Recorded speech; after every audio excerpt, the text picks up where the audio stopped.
This is Thomas Talon with MarineMax in Greenville, South Carolina. Today I'm showing you this NauticStar 223 dual console. This boat offers a nice deep V hull for comfortable cruising. Powered with a Yamaha 150 horsepower outboard.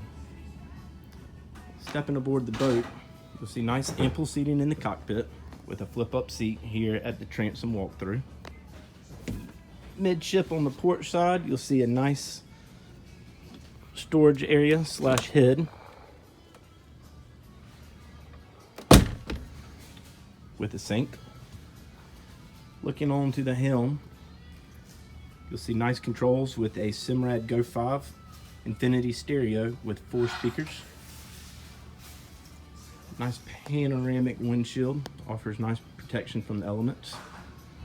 Walking forwards to the bow, you'll see in-the-floor storage, plenty of seating up front,